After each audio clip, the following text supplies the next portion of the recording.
जनालाई मैले चाहिँ के भन्न आएको भने होइन, अहिले हामीलाई जुन प्लेटफर्ममा हामीले काम गऱ्यौँ भने पनि नि पैसा दिन्छ है। त्यसैले सदुपयोग गरौँ, मोबाइल मात्र नथिचौँ भन्ने चाहिँ मेरो धारणा हो। तपाईँहरू त्यसै होइन, एकदम राम्रो तरिकाले युज गरौँ। सबै प्रक्रियाहरूले तपाईँको क्यापकटले दिन्छ, युट्युबले दिन्छ, फेसबुकले दिन्छ होइन।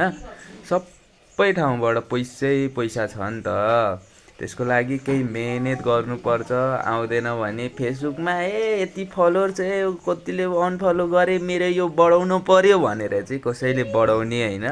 धैर्य राख्नुपर्छ। मेरो फोटोबाट पनि यही विशाल परिवारमा मैले आजभन्दा कति 3-4 हप्ता अगाडि गरेँ होला होइन, त्यति बेला पोस्ट गर्दाखेरि मैले तपाईँहरूलाई देखाएको थिएँ नि त। त्यहाँनिर अब मेरो जिन्दगी पेजमा चाहिँ कन्टेन्ट मोनेटाइजेसन पाएँ, तर विशाल परिवारमा चाहिँ पाएको छैन भन्थे। तर यसमा नि अहिले सबै कुराहरू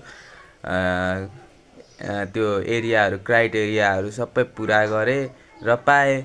चाँडै नि पाइँदो रहेछ त्यो। उसले मिसन दिएको चाहिँ पुरा गर्नु पर्दैन रहेछ, राम्रै हुँदो रहेछ। मैले हिजो बुद्ध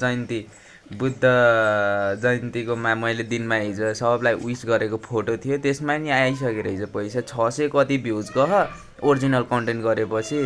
$1 1 पैसा चाहिँ अर्निङ भयो रहेछ। ठिकै छ, यत्तिकै पोस्ट गर्दै जाने होइन, त्यही त हो नि। ल बाई।